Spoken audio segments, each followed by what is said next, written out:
Добар ден, почитувани. Ова е стартот на најновата Телма амбуланта. Иако вкупната појавност на кардиоваскуларните болести кај жените во репродуктивниот период е помала во споредба со мажите, сепак зачестеноста расте после менопаузата. Болестите на срцето и крвните садови и понатаму се сметаат главно за машка болка, но тие се водечка причина за смртност кај жените. За кардиоваскуларните болести, за ризикот од нив кој што е потценет кај жените, денеска разговараме со доктор Антонио Антовски, кардиолог. Разговорот ќе го проследите веднаш по рекламниот блок. Останете на Телма.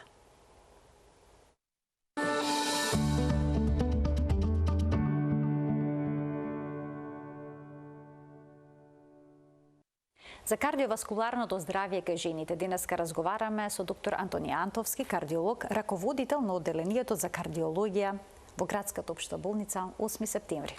Докторе, добар ден и добре ни дојдовте во Телма амбуланта. Добро е најдов.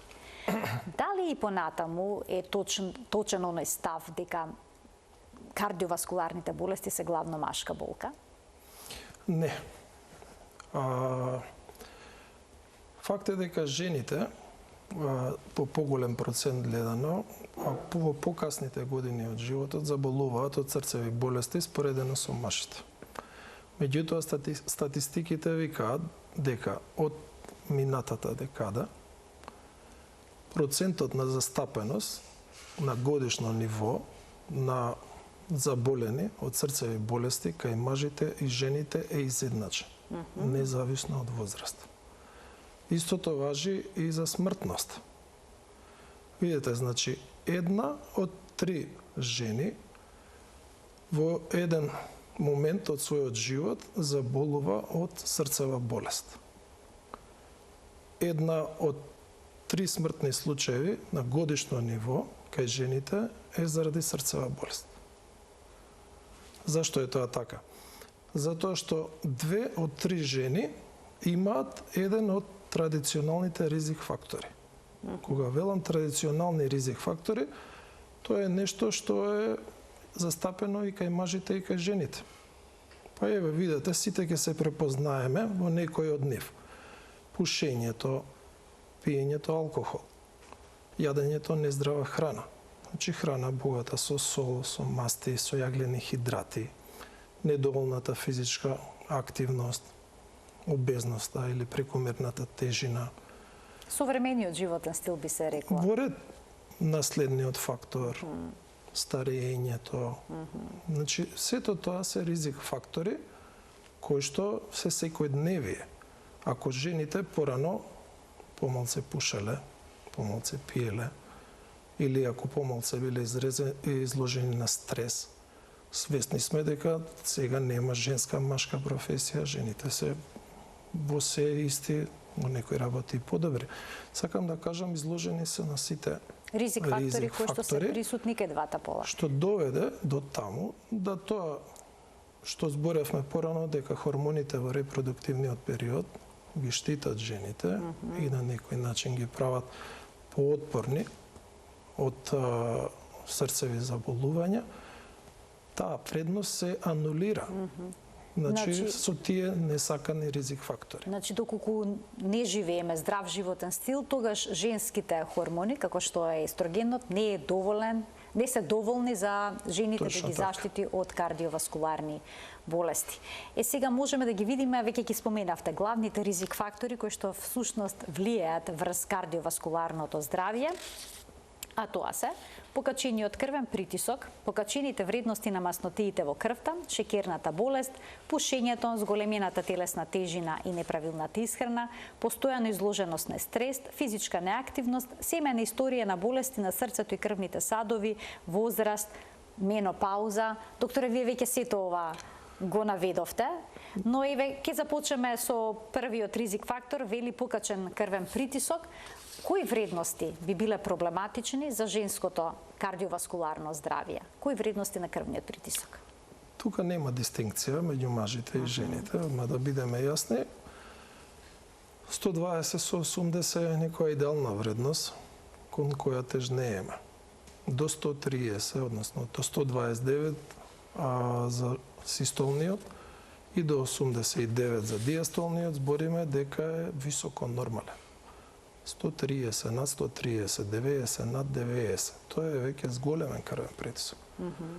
Без обзир што тука некој се обидува да вметне во математиката возраста, полот или не знам што. Па некогаш велат, па ворете малку да биде. Така е, обично од нашите постари луѓе тоа често го слушам, собираат со годините, нели, тоа 130 плюс години доаѓаме до вредности и до 200. Значи тоа е комплетно неприфатливо. Али стварно тоа е се уште постои во свеста на нашиот народ. Колку често да се мери крвниот притисок? Видете, нема потреба често да се мери.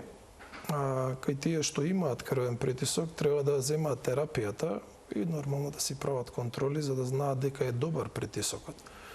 Кај тие што не знаат дека имаат зголемен притисок, тука е проблемот. Затоа што еве конкретно кај жените. Статистиката вика вака. На возраст помеѓу 20 и 45 години, збориме за млади жени во репродуктивен период, процентот на застапеност на зголемениот крвен притисок е 25%. Верувајте дека повеќето од нив не се ни свесни дека имаат зголемен крвен притисок. И затоа велиме дека срцевите заболувања се во долг период од времето неми. И затоа и тие се така наречен тивокубиец. Знаеме, читаме за нагла, ненајдена срцева смрт. Се случува без претходна најава, без претходна манифестација на срцева болест. Од таквите случаи кај жените со нагла срцева смрт, статистиката вика 65% нема претходна манифестација на срцева болест. Затоа велиме, тоа е еден тивокубиец. Треба да бидеме свесни за проблемот и едноставно да проверуваме скрининг да правиме. Редовно колку е крвниот притисок, за да знаеме дали спаѓаме во онаа ризична група кога станува збор. Препораките се 20-та година е пресекот кога треба да обавезно да се почне да се проверува. Обично на таа возраст воопшто не се размислува за кардиоваскуларното здравје. Така е, затоа што сите се чувствуваме млади, полни со сила, со енергија, без проблеми. За жал, тие не даваат клиничка манифестација. Најчесто манифестацијата е од компликацијата, кои ќе се јават промените на крвните садови, кои ќе се јави срцевиот удар, мозочниот удар или некоја друга манифестација. Исто така покачените масти во крвта не даваат никаква манифестација, а се смета дека лошиот холестерол заедно со триглицеридите се главниот ризик фактор за појава на атеросклерозата и потоа низа проблеми со кардиоваскуларното здравје. Кога станува збор за липидниот статус, дали тука има некои вредности што се посакувани за жените? Има ли разлика помеѓу жените и мажите? Не, видете, погрешно е да се врзуваме за бројки. Секоја што го нагласувам на пациентите. Имаме таблички кои што го пресметуваат кардиоваскуларниот ризик на пациентот. Према возраста, према полот, према тоа дали пуши, дали има зголемен крвен притисок и има некои други карактеристики што не се важни. За некој да биде во голем ризик, колку тие фактори треба да па сега тоа сакав да ви кажам. Може пациентот да биде возрасен, да има 80 години и да не пуши и да нема зголемени масти, например, и не знам да е од машки пол, и да има помал ризик од кардиоваскуларно заболување од некој што има 30 години. Зашто е тоа важно? Затоа што тој на 30 години што има поголем ризик, тој треба да има далеку пониски вредности на мастите во крвта и ригорозна контрола на крвниот притисок и буквално контрола на другите штетни фактори. Значи да се движи, да е физички активен, да не пуши. Затоа велам, секогаш треба пациентот да си поразговара со својот доктор, да види во која ризична група припаѓа, да види каде он се наоѓа во тој момент од животот, така, и соодветно на тоа да избере правилен правец во животот. Затоа што Видете, срцевите болни, јас реков, ќе се повторам. Една од 3 жени од еден момент од животот заболува од срцева болест. Значи, тоа е многу често. Меѓутоа, што можеме ние да влијаеме? Да влијаеме дали тоа ќе се јави порано или покасно, дали тоа ќе влијае на квалитетот на животот и на крај дали ќе влијае и на долговечноста. Така. Значи можеме да влијаеме. На која возраст препорачувате да почнат да се испитуваат мастите во крвта, еве конкретно кај жените, бидејќи денеска зборуваме за кардиоваскуларното здравје здравје како кај и за жените? притисокот. Значи веќе кај 20-тите, видите, можете да од тоа да излечете заклучок. Значи, колку ни е нас начинот на живот сменет споредено со нашите родители или дедовци, прадедовци, да ако манифестацијата на артериосклерозата, на коронарната болест, некогаш била во 40-тите години од животот, сега таа граница е драстично спуштена и сега велиме дека веќе 20-та година ние треба да почнеме да проверуваме затоа што веќе имаме нешто, болест, која што нема клиничка манифестација. Ние треба да ја откриеме пред да ги даде своите знаци. Следното на листата ни е шекерната болест, која што вела дека за 3 до 7 пати го зголемува ризикот за кардиоваскуларното здравје кај жените. Дали тоа исто така и кај мажите? Истите Апсолутно. проценти се така? Видете, проценти не можам да тврдам, затоа што шекерот, метаболизмот на шекерот и мастите е испреплетен. Организмот нема начин да ги складира шекерите во резерва. Тоа што е вишок, шекер, што не може да го искористи, он го претвара во масти. И тоа го таложи под кожата, околу органите, во крвните садови. Па имаме артериосклероза, запушување на крвните садови, па имаме инфаркт, мозочен удар, гангрена и такви компликации. Значи, шекерот е лајт мотив е да се што побрзо стави под контрола. Лошо регулираниот, значи шекер представува вистинска бомба за организмот. Така е, пациентите не умираат од шекерната болест, умираат од компликациите на шекерната болест. Повторно умираат од срцеви заболувања. Така. Меѓутоа, шекерот е тој што довел до појава на срцевите заболувања. Вела дека лицата кои што имаат шекерна болест имаат поголем ризик да починат од тивок инфаркт. Што е тоа? Научени сме карактеристично инфарктот да го препознаваме како силна болка во градите. Кај диабетичарите, заради промените на нервните завршетоци, значи шекерот, диабетот доведува до промени не само на крвните садови, туку и на нервните завршетоци. Кај нив перцепцијата, осетот за болка е променет. И често пати диабетичарите немаат типична силна градна болка. Се манифестира, ајде да речам, некоја карактеристика и кај жените. Жените не секогаш се манифестира инфарктот со силна градна болка. Така, вела дека имаат различни симптоми жените во однос на инфарктот во споредба со мажите. Видете, да не бидам погрешно разбран. Можат да доживеат инфаркти без болка. Не е типично, не е карактеристично. Меѓутоа, факт е дека процентуално поголем процент жените може да немаат типична градна болка.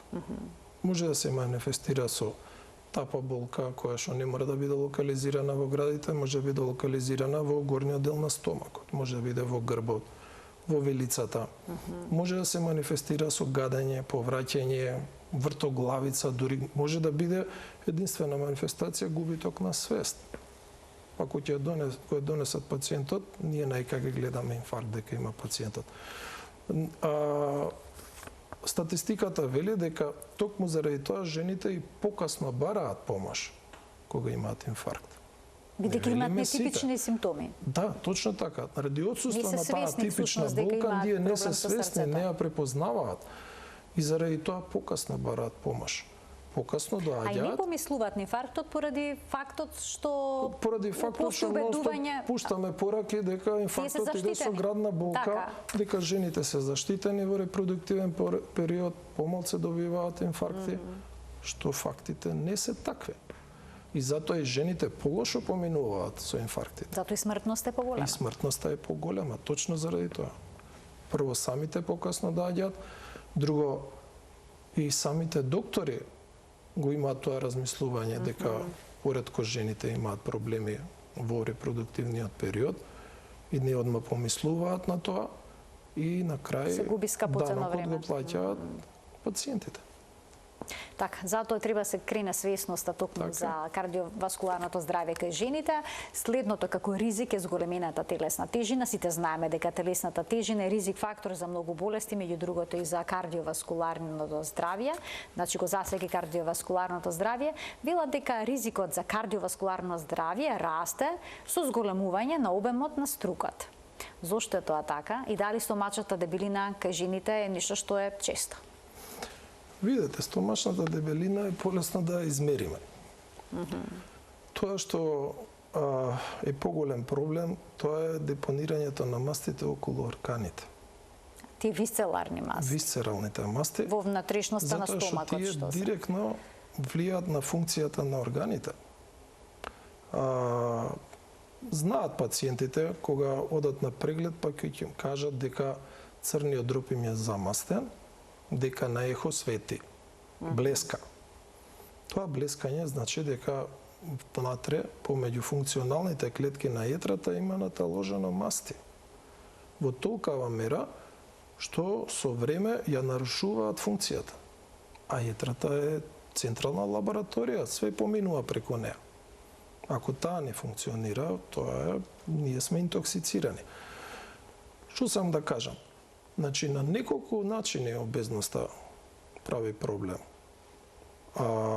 Мастите таложени прават проблем.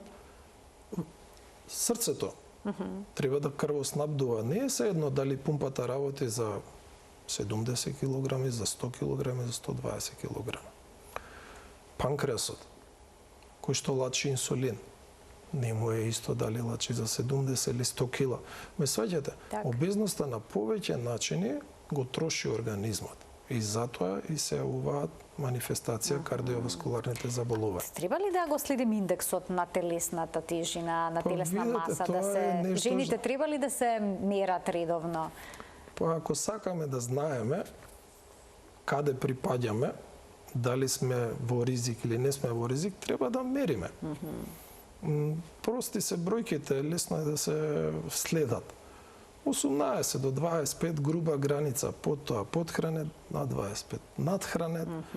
Секој може со едноставна табличка на интернет се сегдека достапни калкулаторите да види каде и одма да прочита секое погорно скалило колку го зголемува ризикот од кардиоваскуларно заболување.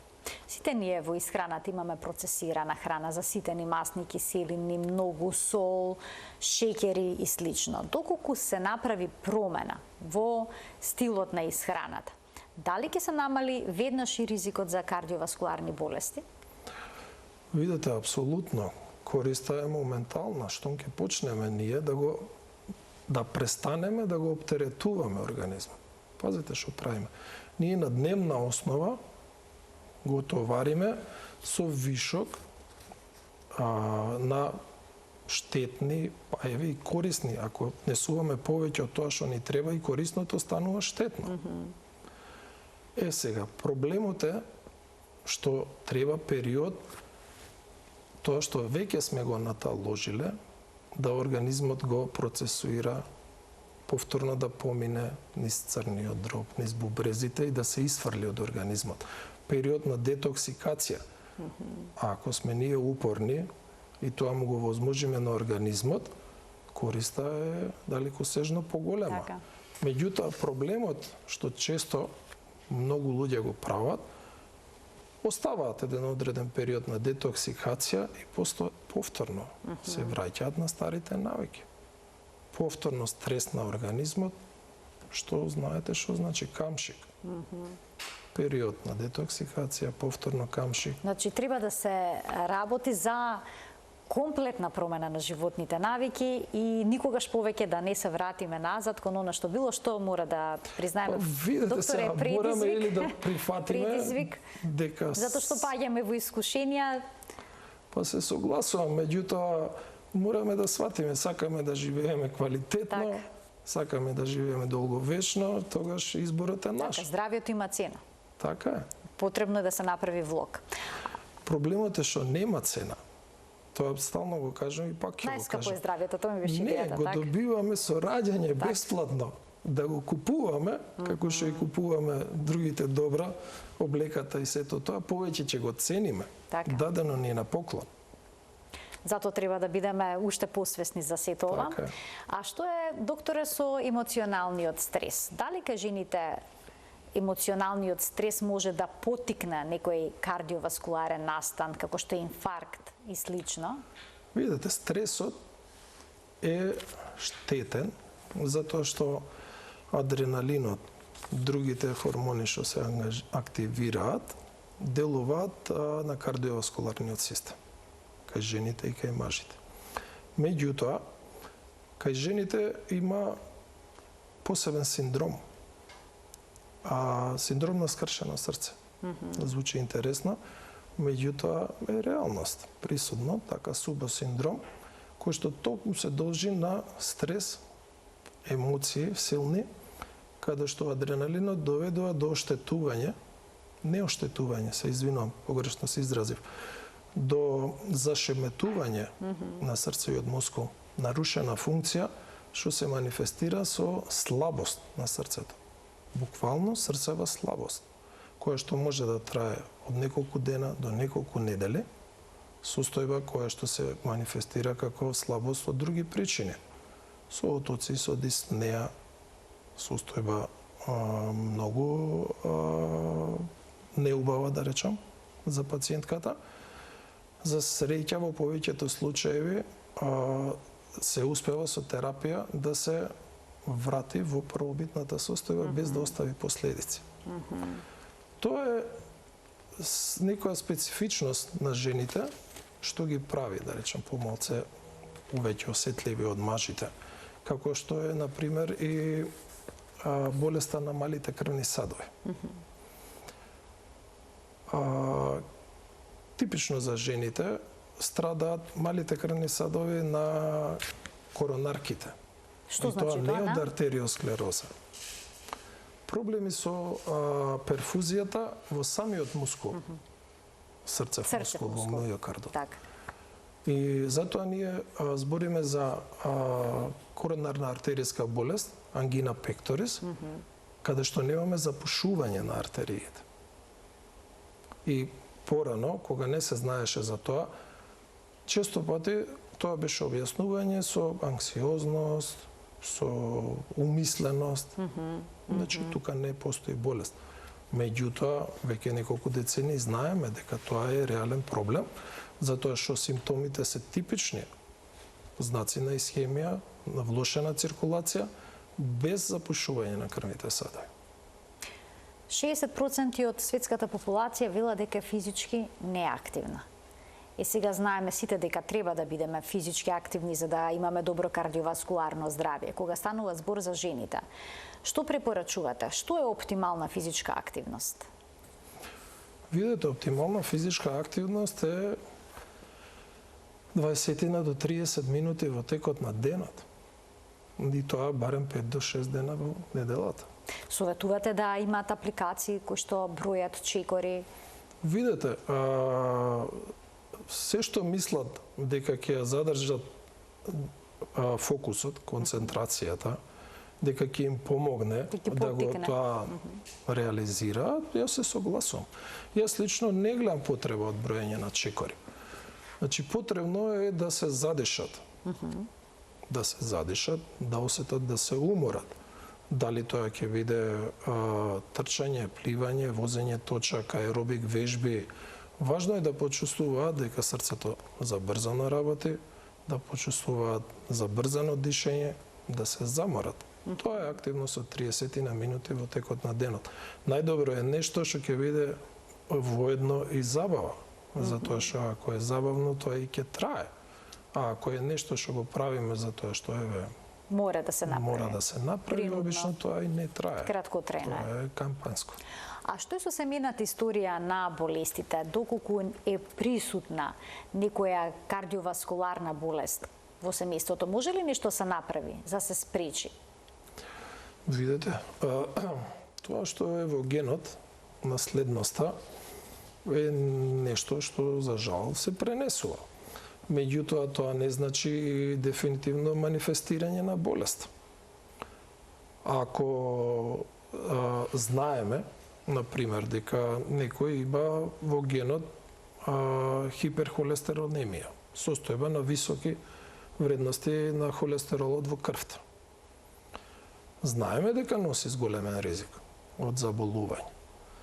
Ако преземе соодветни мерки во исхраната, физичка активност, ако има потреба и лекови за намалување на холестеролот, ако не пуши, во тој случај он е сам свој господар. Така. Сам си ја крои судбината. Може да не дојде до кардиоваскуларно заболување и никогаш да нема проблеми. Значи сето тоа зависи од надворешните фактори, начинот на живот, дали ќе се манифестира одредена болест или не. Значи ние збориме за ризик, не со зголемен ризик. Така. Но тоа не значи дека ако не си води сметка дека он нема да има болест, значи од него зависи. Така. Сега доаѓаме до возраста. Доколку жената внимава на животниот стил, добро се храни, физички е активна, отсуствуваат голем дел од овие ризик фактори, значи не пуши, не пие. Дали тоа значи дека сепак во репродуктивниот период ќе биде заштитена од кардиоваскуларните болести и дека ризикот за нив ќе расте со почетокот на менопаузата? Хормоните дефинитивно имаат протективна улога. Тоа го покажува менопаузата. Во менопаузата нивото на естрогените се намалува. Тоа доведува до директни промени на крвните садови, зголемена крутост, промена на ендотелот се јавува. Меѓутоа, индиректно, намаленото ниво на естрогени доведува до пораст на холестеролот, задршка на сол во организмот, зголемен ризик од зголемување на крвниот притисок, што доведува до срцеви заболувања. Видете, тоа никој не го спори, дека естрогенот игра улога. Така да, менопаузата и годините, сега тоа е малце тема за дискусија, затоа што и прашањето е кога доаѓа менопаузата. Тоа ми беше следното прашање. Се почесто кај жените се ова рана менопауза, односно прекина менструалниот циклус по 35-та година, на почетокот на 40-тите години. Што пак сега тоа значи за женското здравје и што да се направи во тие моменти? Дали заменска хормонска терапија ќе ги анулира несаканите дејства, би рекла, на процесот на менопаузата, односно отсуството на естрогенот, ако се зема заменска хормонска терапија? За жал не се успева во целост. Таблетите помагаат во однос на анулирање на некои од симптомите заради недостаток на естрогените. За жал, природата е толку мудра, толку избалансирана, ние не успеваме тоа во целост да го надополниме. Значи, точно е, помагаат, меѓутоа, знаете дека и може да доведуваат до несакани ефекти, нус ефекти, задршка на течност во организмот и такви работи, со тоа што тенденцијата е на новите препарати да тоа го подобрува, да нема такви проблеми и сето тоа. А што е со младите жени кои што користат контрацептивни таблети? Тука е проблемот кога истовремено и пушат. Што вика статистиката, еве, ќе ви кажам. Таблетите за планирање на бременост, за контрола на бременост, се извинувам, и пушењето во комбинација носат 20% зголемен ризик од развој на срцева болест. Сега не можеме да се откажеме од таблетите, значи тоа е начин за планирање на семејството. Меѓутоа, уште еден силен мотив да се откажат од пушењето, затоа што тоа може да го остават. Така. Ајде да проговориме за типичните женски ризик фактори кога станува збор за кардиоваскуларното здравје. Веќе ја споменавме менопаузата, но што е со почетокот на менструалниот циклус? Дали раниот менструален циклус, дали раниот почеток на менструацијата или пак задоцнетиот почеток е исто така проблематичен? Па да. И за која возраст станува збор? Сега видете, менопаузата, менструацијата која што порано се јавува, 10-та година, пред 10-та година или која што покасно почнува 17-та година, литературата, статистиките велат дека носи зголемен ризик од појава на срцеви заболувања, како што се срцев удар, мозочен удар. Зголемен процент на развој на диабет, кој што повторно води до појава на срцеви заболувања. Дури во еден помал процент го зголемува ризикот и од појава на карциномот на дојката. Така да повторно е во игра влијанието на хормоните за дисбалансот за појава на овие заболувања. А бременоста може да биде ризик фактор за појава на кардиоваскуларни болести? Па сега, за жал, блажената состојба може, затоа што знаеме дека во одреден процент прва манифестација на зголемен крвен притисок е во бременост, кај жените. Преекламсијата, екламсија се состојби кои што може да бидат животно загрозувачки, кои што со лекови може да се изменаџираат, да не остават последици на плодот или на родилката, меѓутоа може да значат последици понатаму во животот за развој на кардиоваскуларни заболувања. Споминавте пред малку карцином на дојка. И сега кога жените ги прашаат од која болест најчесто стравуваат, го истакнуваат карциномот на дојката. Но треба ли подеднакво да бидат загрижени за кардиоваскуларното здравје со оглед на тоа што споменавте дека од 3 жени една развива болести на срцето и крвните садови? Па јас би рекол не подеднакво, него повеќе треба да бидат загрижени, затоа што како што рековте, една од 3 жени развива срцево заболување, а една од 8 жени може да добијат карцином на дојката. Кај смртноста таа разлика драстично уште поголема. Ако рековме дека на годишно ниво од 3 смртни случаи еден е причина срцева болест, кај карциномот е 1 на 30. Значи, значително поголема застапеност на срцевата болест со далекосежно полоша прогноза. Така да не велам дека поважна, помалку важна, него и за едната и за другата состојба треба да се води скрининг, треба да се размислува, да се навреме откриваат, за да се преземаат мерки. Така да не се подценува ризикот од кардиоваскуларните болести. Апсолутно, апсолутно. Дали кардиоваскуларните болести кај жените, дали одредени кардиоваскуларни болести се позастапени кај жените во споредба со мажите? Има ли разлика во диагнозите? Не, видете разлика. Разлика е во однос на застапеноста на некои заболувања, како што спомнав, на микроциркулацијата, на малите крвни садови, коронарките. Така наречената, например, спонтана дисекција на коронарните крвни садови. Малтена типична само за жените. И тоа кај младите жени.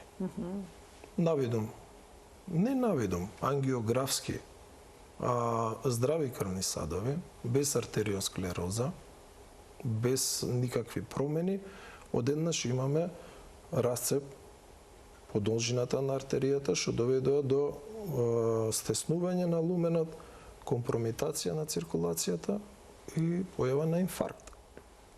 Состојба која што ја знаеме веќе подолго време, за која што медицината се уште нема ефикасен одговор, затоа што не можеме како да ја превенираме. Одредени имуни заболувања кои што се присутни и кај мажите и кај жените, како што е реуматоидниот артрит, како што е системскиот лупус еритематозус, почесто кај жените даваат и манифестации, компликации на срцето, кардиоваскуларното здравје, почесто во однос кај мажите. Значи не е дека е тоа ексклузивно кај нив, меѓутоа е повеќе застапено. Колку често жените треба да прават превентивни кардиолошки прегледи? Јас ќе се повторам. Од 20-та година па натаму, со кое темпо, секој треба да се проверува. Со кое темпо, еве, еднаш во годината? Видете, во помладите години ни нема потреба секоја година, али да се почне од 20-та година. Ако ние немаме високи вредности на крвниот притисок, на мастите, на шекерот, тоа ќе го повториме после неколку години. Меѓутоа, ако констатираме, тоа е веќе почеток на постојано следење. Значи, постојано треба тоа да се следи. И што? Видете, ако ние знаеме дека имаме зголемен крвен притисок, зар ќе оставиме на случајност да не знаеме дали е под контрола? Ако се покачени мастите, тогаш ќе... Апсолутно е исто. Каква исхрана им советувате да применуваат жените? Ве се споменува медитеранската, како совршена за здравјето на срцето и крвните садови. Затоа што е богата со зеленчук, со овоше, морски плодови. Значи, што е проблемот? Проблемот е заситените мастни киселини. Масти, се извинувам. После тоа, богатата храна со јаглени хидрати. Тоа е, за жал, што долго време не се обрнуваше внимание. А богатата храна со јаглени хидрати значи внесување на многу масти. Затоа што јаглените хидрати организмот ги претвара во триглицериди, ги таложи во крвните садови и тоа е кругот што води до артериосклерозата. Солта, знаете, преку задршка на течност доведува до зголемување на крвниот притисок.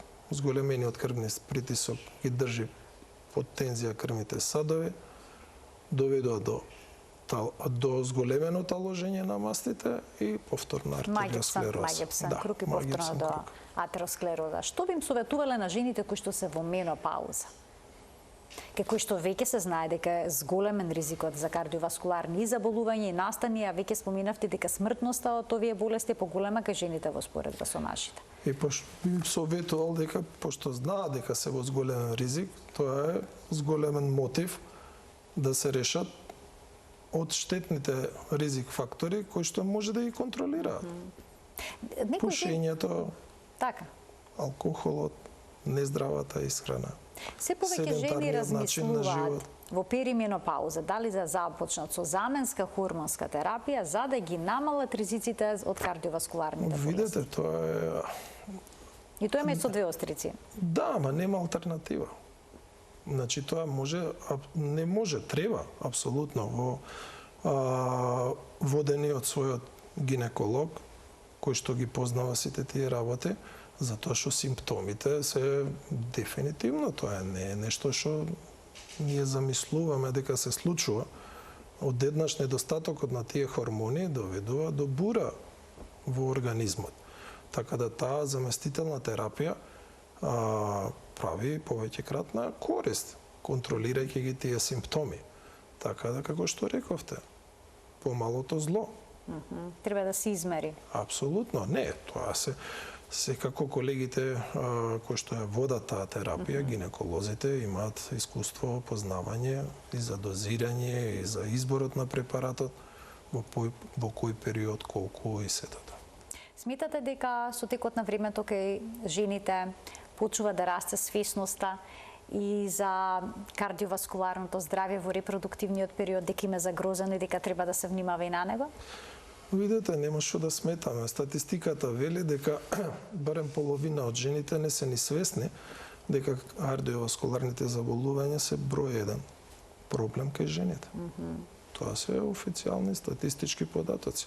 Значи, мора да работиме, мора да ги едуцираме, за да бидат свесни за штетноста, ако не се навремено осознаат и не се преземат чекори. И доколку има некаков кардиоваскуларен настан, како што е инфаркт, и тоа треба да знаат дека симптомите кај жените може да бидат поинакви во споредба со мажите, да помислат и на инфаркт. Не секогаш бараме типични симптоми. Значи, тоа што е карактеристично во наводници е многу широк диапазон. Значи, не е само градната болка симптом. Така. Ја набројав повеќе работи кои што ако некој има губиток на свест, нормално е дека ќе се обрати на доктор, или ако има гадење, повраќање, болка во стомакот. И ако тоа трае, треба ли да чека? Докторе, ви благодарам многу за вашето денешно гостување во Телма амбуланта. Благодарам на вас. Така, веруваме дека жените ќе почнат да размислуваат и за своето кардиоваскуларно здравје и дека што помалку ризик фактори ќе бидат вклучени во нивниот секојдневен живот, бидејќи на нив, на повеќето од нив, што денеска ги набројавме, може да се делува. Така е. Почитувани, ви благодарам и за денешното внимание со кое што следевте Телма амбуланта. Се гледаме секој работен ден на Телма. Пријатно.